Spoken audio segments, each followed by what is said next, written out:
नमस्कार, स्वागत है आप सभी का हमारे चैनल कृषि ज्योति पर। आज हम आपके सामने लेकर आए हैं एक नई जानकारी, क्योंकि आज हमारे साथ है कृषि विभाग के सेवानिवृत्त सहायक निदेशक डॉक्टर मदन लाल जोशी जी, जो हमें बताने जा रहे हैं कि जो भी स्टूडेंट अगर एग्रीकल्चर सब्जेक्ट लेती हैं तो उन्हें कितनी स्कॉलरशिप मिलेगी और किन किन स्टूडेंट को ये स्कॉलरशिप मिलेगी, इसके बारे में पूरी जानकारी देंगे। सर, बहुत बहुत स्वागत है हमारे प्रोग्राम में। नमस्कार। सर, हमें ये बताइए कि मतलब कौन से स्टूडेंट हैं जो एग्रीकल्चर के स्टूडेंट हैं और उनको ये स्कॉलरशिप मिल सकती है, क्या है ये, इसके बारे में बताइए। कृषि विषय, चूंकि भारत हमारा कृषि प्रधान देश है, हम श्री गंगानगर क्षेत्र से अगर बात करें तो हमारा सिरमौर जिला है कृषि के क्षेत्र में। राजस्थान सरकार ने कृषि के क्षेत्र में छात्राओं को यानी नारी शक्ति को आगे लाने के लिए केवल कृषि में अध्ययनरत छात्राएं, हमारी गर्ल्स स्टूडेंट्स हैं, उनके लिए छात्रवृत्ति की योजना विगत बहुत वर्षों से कर रखी है, जिससे हमारी ग्रामीण क्षेत्र की, शहरी क्षेत्र की और जो कृषक परिवार से हमारी छात्राएं आती है, जो लड़कियां आती है, उनका रुझान कृषि विषय में अध्ययन करने का बना है। इसलिए ये कृषि अध्ययन के लिए हमारे इन छात्राओं को छात्रवृत्ति की योजना राजस्थान सरकार ने लागू की गई है। तो ये छात्रवृत्ति कितनी मिलती है उन गर्ल्स को, कि ये केवल गवर्नमेंट स्कूल के लिए है या प्राइवेट स्कूल वालों के लिए भी है, किन के लिए, थोड़ा एक्सप्लेन कीजिए। ये बहुत अच्छी बात आप पूछ रही हैं, गवर्नमेंट के लिए है या निजी संस्थाओं के लिए। ये कृषि के विषयों में चाहे वो राजस्थान सरकार के स्कूल हैं और चाहे निजी क्षेत्र के स्कूल हैं, दोनों क्षेत्र के स्कूल्स के छात्राओं को, बच्चियों को यह छात्रवृत्ति उपलब्ध कराई जाती है। अब आई बात कि किस किस कक्षा की छात्राओं को कितनी कितनी छात्रवृत्ति है, इसमें मैं विस्तार से बता देता हूं आपको कि सबसे पहले अभी चूंकि हम मई के माह में चल रहे हैं, अभी 10वीं और 12वीं के रिजल्ट्स आ रहे हैं, तो सबसे पहले विषय का जो चयन होता है वो 11th में, 11वीं क्लास में होता है। 10+2 के अंदर जब बच्चा आता है तो सबसे पहले कृषि का विषय बनता है 11वीं क्लास में। तो जो बच्चा 11वीं 12वीं में पढ़ता है उस बच्चे को प्रत्येक वर्ष 15,000 रुपए की छात्रवृत्ति उसके खाते में आएगी। वो प्रक्रिया भी बताऊंगा मैं, मगर पहले आपको छात्रवृत्ति के बारे में बता दूं। तो 10+1 में जो बच्चा छात्राएं, केवल गर्ल्स के लिए है, ये 15,000 रुपए प्रति वर्ष की है, और उसके बाद में वो बीएससी में जाएगा। जब 10+2 कर लेगा तो बीएससी का प्रथम वर्ष, तो बीएससी का जब प्रथम वर्ष करेगा तो 25,000 रुपए प्रत्येक वर्ष में, यानी उसको 3 साल मिलेगी। 10+2 करेगा तो 2 साल में मिलेगी।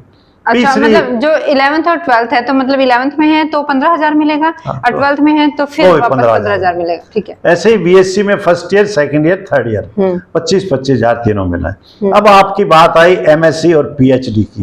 अगर वही बच्चा एमएससी और पीएचडी करता है तो उसको 40,000 रुपए प्रत्येक वर्ष में मिलते रहेंगे। तो 10+1 में 15,000, बीएससी में 25,000 और फिर उसके बाद में 40,000। तो इसे अप्लाई करने के लिए अगर जो भी छात्राएं इसका लाभ लेना चाहती है तो किस तरह से अप्लाई कर सकती है, उसके बारे में भी बताइए सर।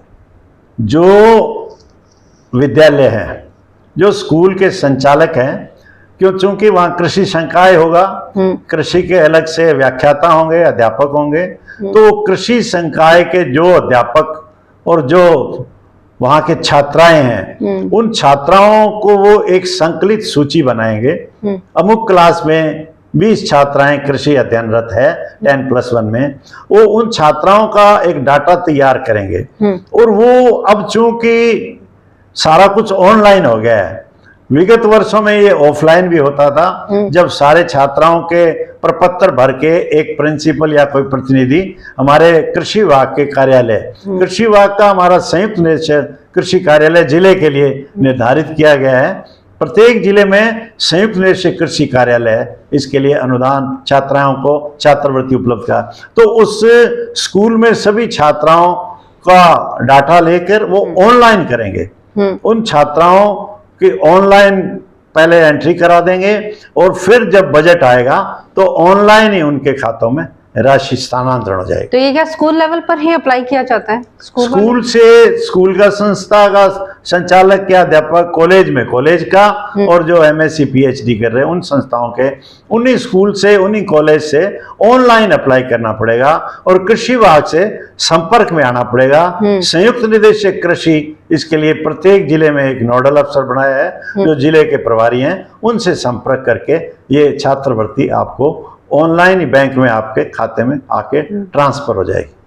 तो ये कब अप्लाई कर सकते हैं, ऐसा कुछ? अभी चूंकि हम मई जून में हैं तो अभी तो रिजल्ट्स आ रहे हैं, अभी बच्चे एडमिशन हो रहे हैं, तो संभवतः ये अगस्त सितंबर तक उधर से बजट भी आ जाएगा, लक्ष्य भी आ जाएंगे और इधर बच्चे ये निर्धारित कर लेंगे कि मुझे कृषि संकाय पढ़ना है, तो वो छात्राएं जो कृषि संकाय में अंतिम रूप से अपने आप को छात्रवृत्ति के लिए योग्य माने जाएंगे, तो अगस्त सितंबर के आसपास ये कार्रवाई प्रारंभ करें। वैसे कृषि विभाग हमारा नोडल अफसर है, उसमें आगे पीछे भी है, मगर संयुक्त निदेशक कृषि कार्यालय प्रत्येक जिले के अंदर निर्धारित किया गया है, वहां से आप जाकर संपर्क करें और इस छात्रवृत्ति के योग्य जो हमारी छात्राएं हैं वो अप्लाई करें। तो जो भी छात्राएं हैं इस तरह की छात्रवृत्ति लेना चाहती हैं, इसका लाभ लेना चाहती हैं, तो जल्दी से अपने टीचर से संपर्क करें अपना रिजल्ट लेके, और जो भी एग्रीकल्चर में जाना चाहते हैं, लेना चाहते हैं, टीचर से संपर्क करें और छात्रवृत्ति के लिए अप्लाई करें। और हमारे छात्राओं को कृषि के क्षेत्र की शिक्षा के लिए भी, और हमारी छात्राएं हैं, जो हमारी बेटियां हैं, जो बहनें हैं, उनको पढ़ाई के लिए आगे बहुत सुअवसर मिलेगा इससे। धन्यवाद सर, बहुत बढ़िया जानकारी आपने इस बार हमारे छात्राओं के लिए दी। Thank you sir. बहुत बहुत धन्यवाद। बहुत बहुत धन्यवाद सर, थैंक यू सर।